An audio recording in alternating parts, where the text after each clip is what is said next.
Some travelers are happily unaware of the existence of immigration requirements on arrival to Spain or Portugal. Others are consumed by fear. This video wants to bring you to a middle ground where your knowledge of the mistakes you should avoid buys you peace of mind. Hola, ¿qué tal? Hello, welcome to the channel made by two humans who live in Spain, where we want to help you make the most of your trips to the Iberian Peninsula with the help of our videos and of our self-guided walking tours. If you like the work we do, for the price of a monthly cup of coffee, you can become a channel member. The mistakes we are going to cover relate to Spanish immigration control for those who come to Spain for tourism. For questions of study, work, or family reunification, the recommendation we always give is to consult the nearest Spanish consulate in your city. We are not specialists in those matters here. So on to the mistakes. And mistake number one, it's not understanding that immigration controls are random. Here's something that will immediately take a weight off your shoulders. When you reach the immigration booth, the most likely scenario is that the officer glances at your passport, maybe asks where you're headed, and sends you on your way.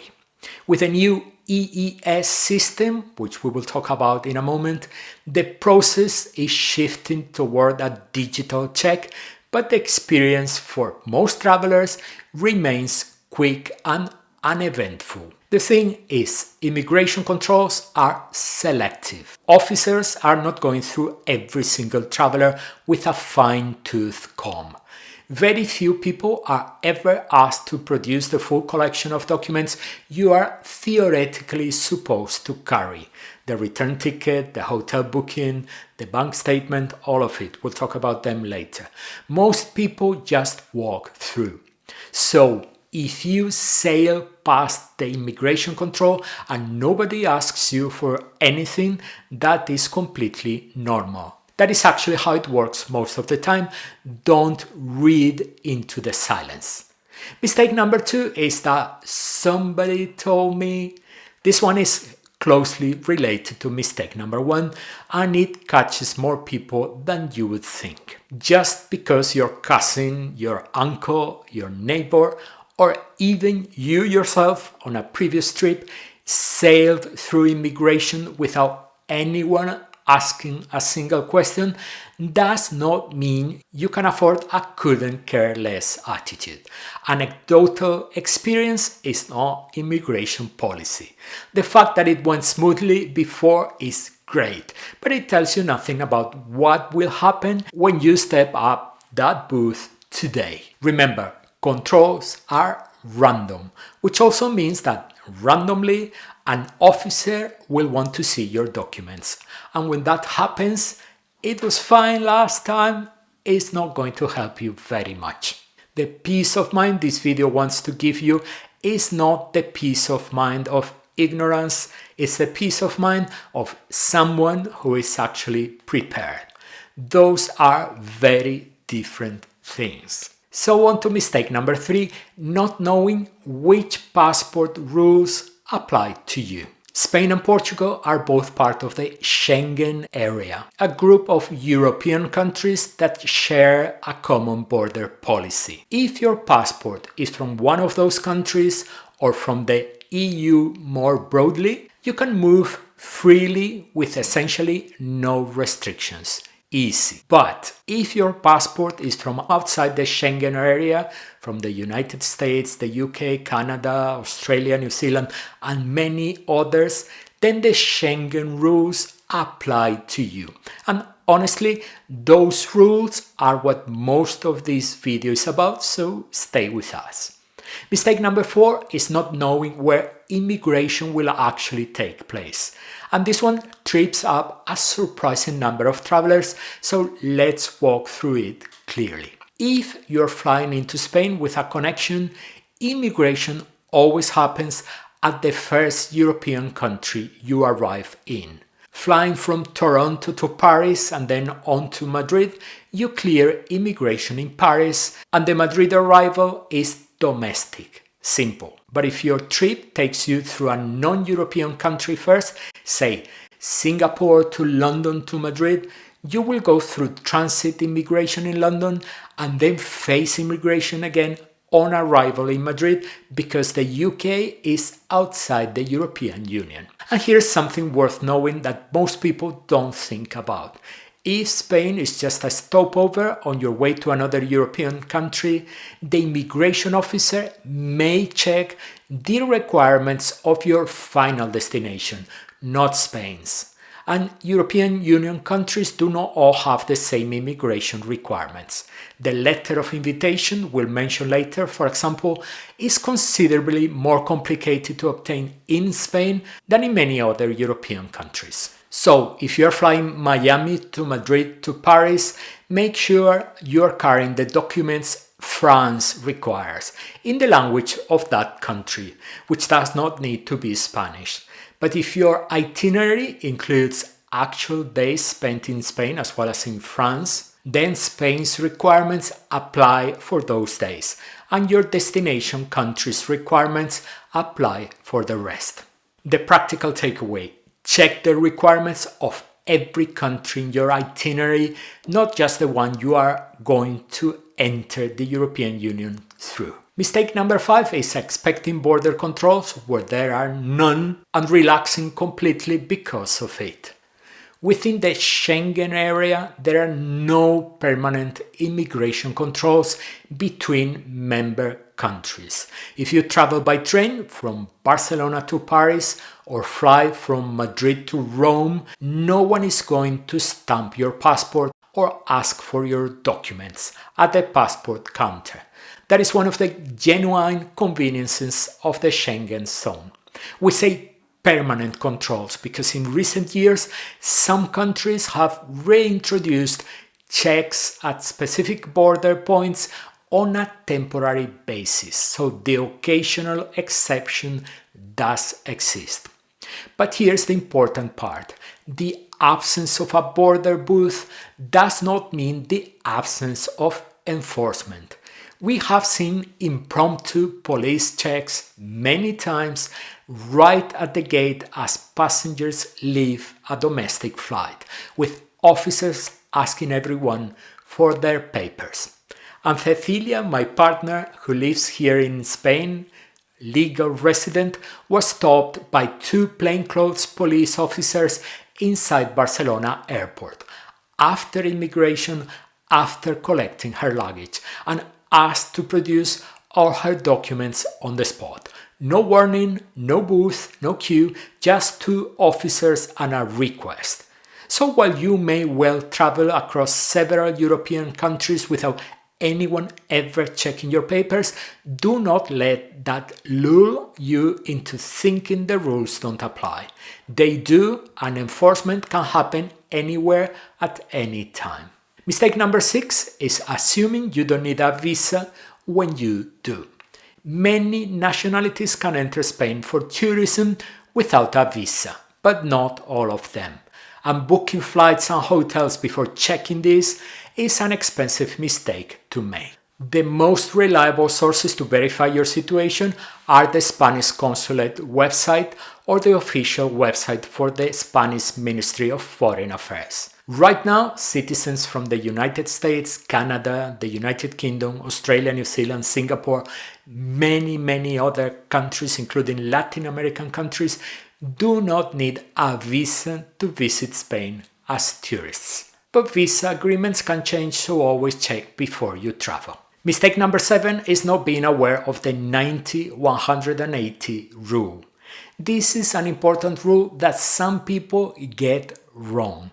As a non-Schengen visitor, you are allowed to spend a maximum of 90 days inside the Schengen area within any rolling 100-day period.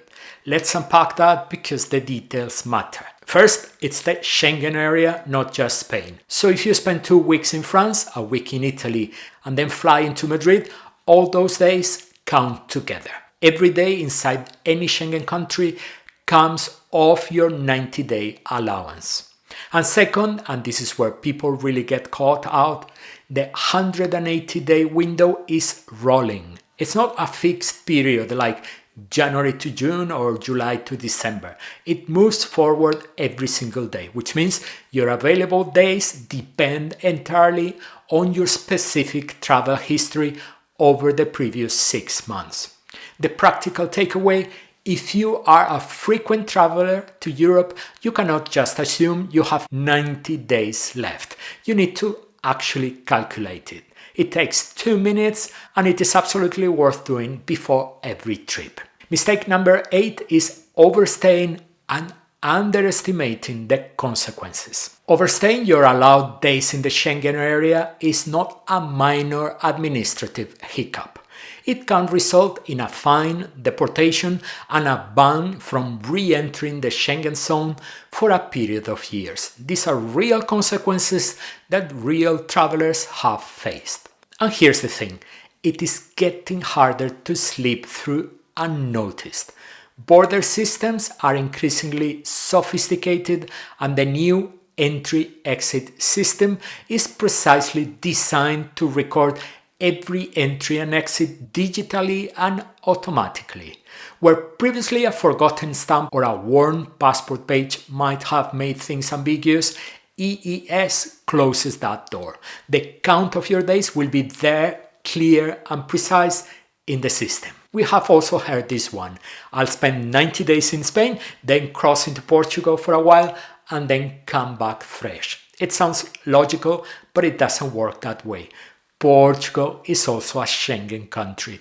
Crossing from Spain into Portugal does not reset anything. You're still inside the same zone and your 90-day count keeps moving. If you want to genuinely pause your Schengen clock, you need to leave the Schengen area entirely. Morocco, for example, is a destination where you would achieve that aim. The UK works too. That is a real exit. A trip to Lisbon is not. If you realize mid-trip that you're about to overstay, maybe your plans changed, maybe you simply lost track, leave before your time runs out. The next mistake is a new one, being unaware of EES. We have mentioned EES a couple of times already, so let's talk about what it actually means for you in practice. The entry-exit system is a new European digital border system that automatically registers every time a non-Schengen traveler enters or exits the Schengen area.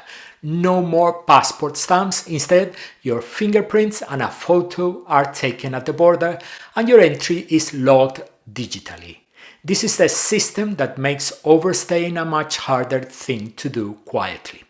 The main practical implication for most travelers is straightforward. Immigration will take a little longer than you are used to, at least until the system is fully up and running and border staff have the process down smoothly. For a one-off trip, that probably means a bit of extra waiting in the arrivals queue, annoying but not a big deal. Where it becomes more important is if you are catching a connecting flight.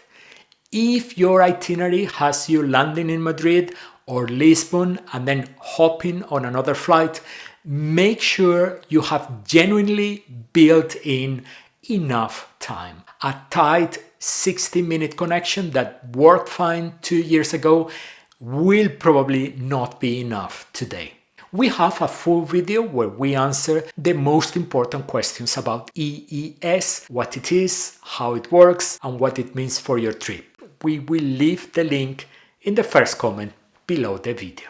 Mistake number 10, worry about ETIAS. If you have been researching travel to Europe lately, you have probably come across the word ETIAS and wondered whether it's something you need to worry about right now. There are some content creators publishing ETIAS videos for nearly a decade. It's just unbelievable. The short answer, no need to worry yet. ETIAS, the European Travel Information and Authorization System, is a pre-travel registration system that will apply to visitors from countries that currently enjoy visa-free access to the Schengen area. Think of it as similar to the US ESTA or the Canadian or UK's ETA. You apply online before your trip, pay a small fee, and receive an authorization linked to your passport. It is not a visa, it is a quick electronic check done in advance. The reason we are mentioning it here is that it is coming. It has been just around the corner for a while now, but at some point it will launch. And when it does, traveling to Spain without having registered will be a real problem at boarding time. The fix, however, is simple. It will be a straightforward online application, not a complete bureaucratic process. For now, ETIAS is not yet in force, so it does not affect your upcoming trip, but keep an eye on it. We will update our content when there is a firm launch date worth telling you about. Mistake number 11 is related to this: not checking your passport expiry date. This is one of those things that it is easy to overlook, especially if you have had the same passport for years and stop thinking about it. So let's be specific. Your passport must be valid for at least 3 months beyond your departure date from the Schengen area. Don't know why so many videos mention 6 months. You just have to go to the source. It's 3 months. So if your flight home is on the 1st of January, your passport needs to be valid until at least the 1st of April, not the 1st of January, 3 months later. Even if your passport has not expired, it cannot be more than 10 years old. That's a very unusual requirement, and not many people will have a passport valid for more than 10 years. If you're planning a trip to Spain, go and check your passport right now. Seriously, pause the video. A passport renewal takes time, and finding out at the airport that yours doesn't meet the requirements is not a situation you want to be in. So even if you have every right to enter Spain, arriving unprepared can slow you down or create unnecessary complications. At passport control, you may be asked to show a series of documents, and we are going to walk through each of them. And the first mistake, is not having proof that you are leaving.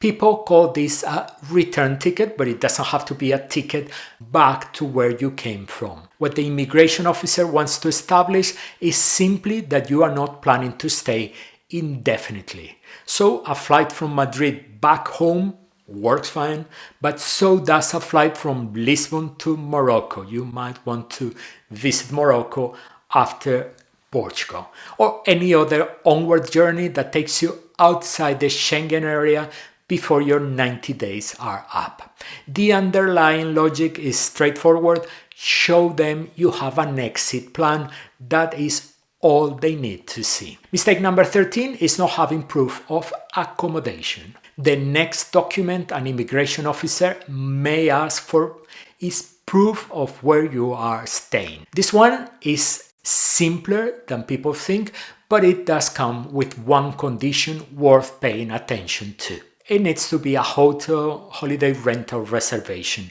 It doesn't have to be a fully paid, non-refundable booking. A reservation is enough. What matters is that it is valid at the moment you go through immigration. A confirmation letter from Airbnb, Booking.com, or any similar platform is perfectly acceptable. Booking accommodation on the go is a great idea for those who like to travel on the spur of the moment, but current Spanish immigration rules do not allow for that. Not being able to show where you are staying for every single night of your trip is reason enough for an officer to deny you entry to Spain. And that is not hypothetical, it has happened. Mistake number 14, not having a letter of invitation if you need one. If you are staying with friends or family in Spain, a casual message from your host saying, yes, come stay with me, is not enough. Spain requires an official document called a Carta de invitación, a formal letter of invitation. This is not something your host can just write and sign themselves. It has to be issued officially by the Spanish National Police. Your host needs to go to a police station in person, show their own ID or residence documents, and request the letter. There is a fee involved. And here's the part that catches people out. This is not a document you can request a week before the trip. Actually, you can request it a week before the trip. It won't be ready. Processing times change significantly depending on where in Spain your host lives, and in many cases it can take weeks, sometimes even months. We have heard of people waiting 2 to 3 months in certain cities. And one more thing, and this is important, only the original physical document is accepted at immigration. If your host scans it and sends it to you by email, that copy you will print at home will not be valid. The original needs to travel with you, which means your host has to actually mail it to you or hand it to you in person. Factor that into your timeline as well. If you're planning to stay with someone in Spain, have this conversation with your host as early as possible. It is a straightforward process, but the timeline is out of your hands once the request is submitted, and a delayed Carta de invitación has derailed more than a few travel plans. Mistake number 15 is not having proof of sufficient funds for your stay. Spanish immigration requires that you can prove access to a minimum amount of money for your trip. The specific figure is tied to the Spanish minimum wage, so it updates periodically. We will leave a link in the first comment below the video so you can check the current official figure before you travel. The way it works right now is that you need to show a minimum of 121 euros per day of stay, with an overall minimum of 1,098 euros, regardless of how short your trip is. So, if you're staying 6 days, 6 times 121 gives you 726. But since that falls below the minimum threshold, you will need to show 1,098. If you are staying longer and the result of the multiplication takes you above that floor, then that higher figure is what applies. A few practical points worth knowing. You can prove these funds in cash, by card, or a combination of both. Cash is valid, but traveling with large amounts of it is not advisable. If you're using a credit card, you will need an official printed statement showing your credit limit. For a debit card, an up-to-date account statement showing your available balance is required. One member of a group or family can prove the funds for everyone traveling with them, as long as their card covers the minimum required per person.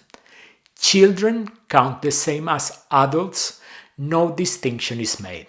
And this is very important within us so many times. Prepaid hotels or attraction tickets do not reduce the amount you need to prove. The requirement stands regardless of what you have already paid for. If any of this leaves you with specific doubts, the nearest Spanish consulate in your city is the right place to get a definitive answer. Immigration authorities have the final word on this one. Mistake number 16 is worrying about travel insurance as an immigration requirement. Let's clear this one up quickly because it causes unnecessary confusion. No matter how many videos you have seen stating otherwise, Spain does not require travel insurance as a condition of entry. You will not be asked for it at the immigration control, and not having it will not get you turned away at the border. So in that sense, don't worry about it. But, and this is a huge but, that is absolutely not the same as saying you shouldn't have it. Travel insurance is not a bureaucratic box to tick. It is what stands between you and a potentially gigantic bill if something goes wrong. A medical emergency in Spain, a cancelled flight, lost luggage, a stolen phone, any of these can turn into a serious financial problem without protection. Our honest advice: get travel insurance for every trip, not because Spain demands it, but because it is one of the smartest and usually cheapest things you can do before you travel. The peace of mind alone is worth it. And a final thought: none of this is meant to scare you. If anything, we hope it has done the opposite.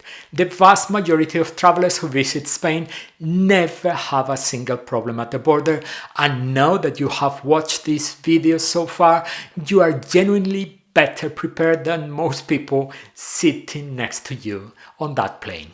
Immigration officers are not looking for ways to turn tourists away. They are doing a routine job, and a traveler who knows their situation, has their documents in order, and has respected the rules is not someone they are interested in stopping. And before we sign off, if you truly want to experience Madrid, Barcelona, and other incredible Spanish destinations like a true local, let us be your guide. We designed our self-guided walking tours precisely so you can skip the clunky guidebooks and the crowded tour groups. They come packed with detailed itineraries, insider tips, and everything you need to discover the heart of each city. Give them a look and get ready to discover your new favorite corner of Spain. On the screen you will see now a long list of videos with practical advice for your next trip to Spain. Plenty of material for a beautiful experience. We're waiting for you from now on those videos.